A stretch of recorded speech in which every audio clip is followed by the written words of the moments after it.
जाप करने लगे। ध्रुव जी के भजन का पहला महीना प्रारंभ हुआ। 3 दिन तक कुछ नहीं खाते, तीसरे दिन शाम को केवल फल तोड़कर खा लेते। 1 महीना निकल गया। ओम नमो भगवते वासुदेवाय करते करते भजन का दूसरा महीना प्रारंभ हुआ। 6 दिन तक कुछ नहीं खाते, 6वें दिन केवल पत्ते तोड़कर खा लेते हैं। अखंड भजन चल रहा है ध्रुव जी महाराज का। तीसरा महीना प्रारंभ हुआ। 9 दिन तक कुछ नहीं खाते, 9वें दिन केवल पानी पीकर रह जाते हैं। भजन का चौथा महीना प्रारंभ हुआ। 12 दिन तक कुछ नहीं खाते, 12 दिन केवल वायु पीकर रह जाते हैं। ध्रुव जी के भजन का जब 5वां महीना प्रारंभ हुआ, आज ध्रुव जी महाराज ने अपनी श्वास को रोक दिया। धीरे धीरे ब्रह्मानंद में जाकर श्वास रुक गया, प्राण अवरुद्ध हो गए। आज पूरी सभा में सन्नाटा छा गया। तुरंत आज ध्रुव जी के हृदय में नारायण भगवान प्रकट हो गए। बोले बाल कृष्ण लाल की। एक पैर से आज ध्रुव जी महाराज खड़े। जैसे ही ध्रुव जी महाराज ने आज अपनी सांस को रोका, प्राण वायु को रोका, जितने देवी देवता थे सबके कंठ अवरुद्ध हो गए। आज समस्त देवता घबराते घबराते आज ब्रह्मा जी के पास में गए। आज ब्रह्मा जी से कहा, राजन हम श्वास नहीं ले पा रहे, हमारा कंठ अवरुद्ध हो गया। आज ब्रह्मा जी ने कहा, राजन यही हाल हमारा हो रखा है। समस्त देवताओं को ब्रह्मा जी लेकर आज नारायण भगवान के पास में गए। आज नारायण भगवान की स्तुति गाने लगी कि नैवं विदामो भगवान प्राण रोध चराचरस्याखिल स्वधाम्नः विदेहि तन्नो वृजिनादिमोक्षः प्रापामयं त्वां शरणं शरण्यम्। आज समस्त देवता कह रहे, बोले हे प्रभु हमारी प्राण रक्षा करो। अरे हमारे कंठ अवरुद्ध हो गए, हमें बड़ी तकलीफ श्वास लेने में हो रही है।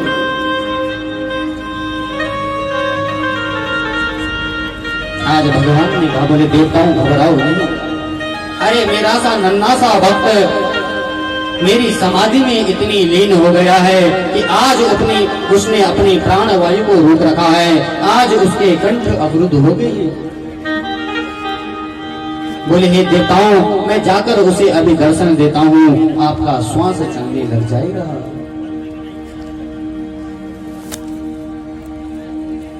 आज जैसे ही प्रभु आए, आज जैसे ही ध्रुव जी महाराज ने भगवान को देखा,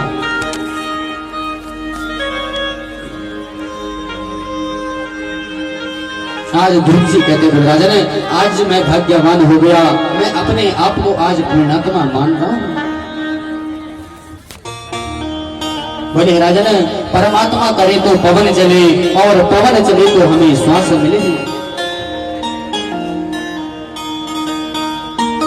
आज ध्रुव जी कहते हैं, राजन आज मैं धन्य हो गया।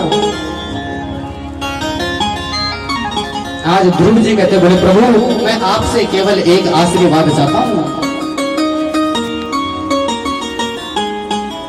आज भगवान ने पूछा, बोले मांगो क्या इच्छा है आपकी। आज ध्रुव जी कहते बोले हे प्रभु आप केवल एक आशीर्वाद दो कि संतों के चरणों में मेरी प्रीति हो जाए, उत्तरोत्तर भक्ति की वृद्धि हो जाए। हे प्रभु जहां जहां आपकी कथा हो उस कथा श्रवण करने के लिए मुझे शुभ अवसर मिले। आज भगवान ने कहा, राजन ये भक्ति तो मांग रहा है, प्रेम तो मांग रहा है।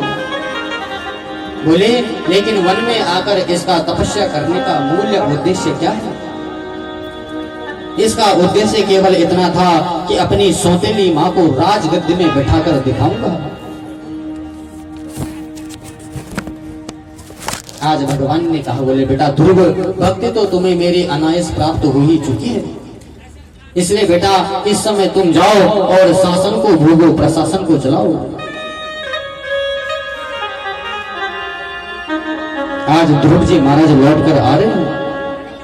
माता पिता को जैसे ही पता चला कि हमारा बेटा ध्रुव आ रहा है, तो आज पिता ने रथ सजवाए, घोड़े सजवाए। आज ध्रुव जी कहते हैं, राजन अब रथ पर बैठने की आकांक्षा नहीं, घोड़े पर बैठने की आकांक्षा नहीं, अब तो आकांक्षा केवल जीवन की एक है कि तृणादपि सुनीचेन तरोरिव सहिष्णुः अमान दीहि कीर्तनीय सदा हरि। बोले राजन, भक्ति का सिद्धांत क्या है? भक्ति का सिद्धांत है कि अपने आप को तिनके से भी छोटा समझना, वृक्ष से ज्यादा सहनशील बनना, स्वयं अपने सम्मान से बढ़ावा देने से बदला अपने दूसरे जो अपने हित में रहते हैं उनके सम्मान को बढ़ावा देना। आज ध्रुव जी महाराज जैसे ही अपने महल में आए,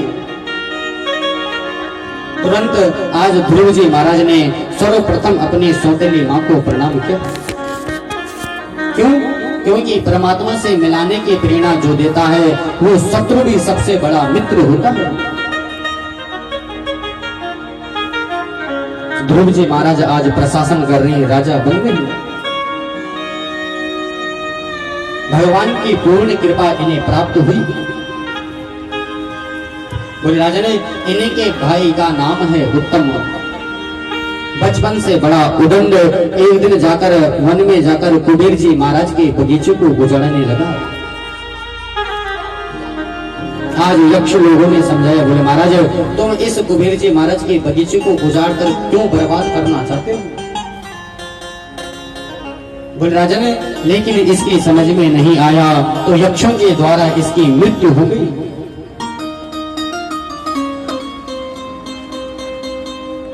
आज ध्रुव जी महाराज ने जैसे ही अपने भाई की मृत्यु का समाचार सुना, आज ध्रुव जी महाराज क्रोध में आ गए। बड़ी भारी सेना को लेकर आज ध्रुव जी महाराज उन यक्षों को मारने के लिए दौड़े हुए। आज लोगों ने प्रश्न किया, बोले राजन ध्रुव जी महाराज को तो भगवान के दर्शन हुए थे, और जिस व्यक्ति को भगवान के दर्शन हो गए क्या उसे कभी क्रोध करना चाहिए? आज सूत जी महाराज कहते, बोले राजन ध्रुव जी महाराज को भगवान के दर्शन तो हुए थे, लेकिन अभी सत्संग इन्हें प्राप्त नहीं हुआ था।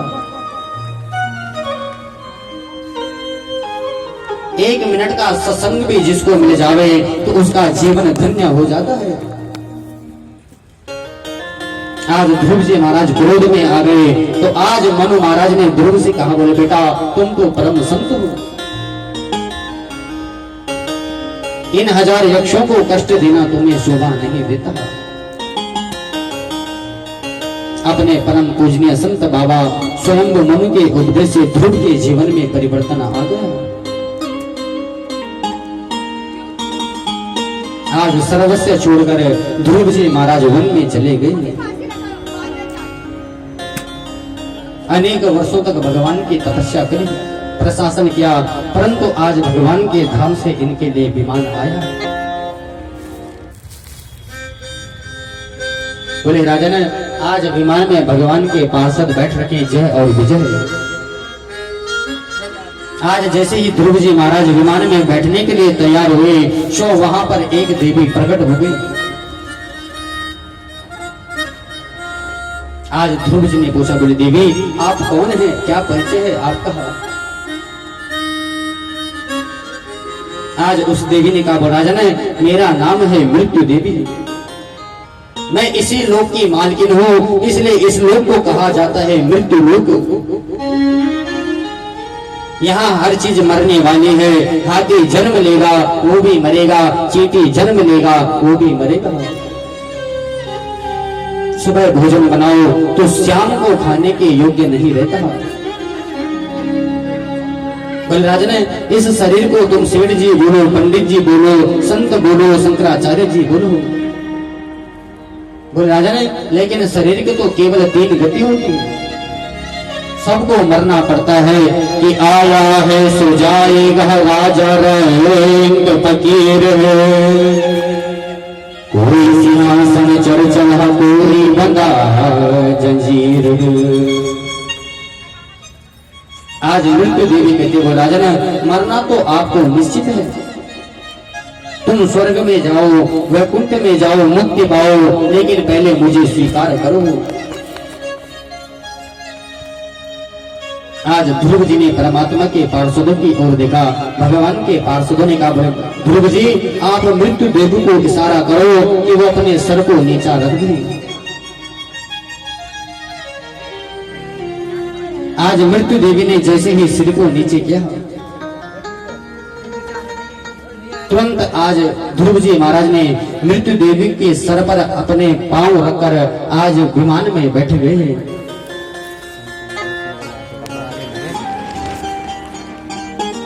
तुरंत आज मृत्यु देवी के सर पर चरण रखकर आज ध्रुव जी महाराज विमान में बैठ गए। तो आइए भजन के माध्यम से आगे की कथा में प्रवेश करेंगे। बोले बाल कृष्ण।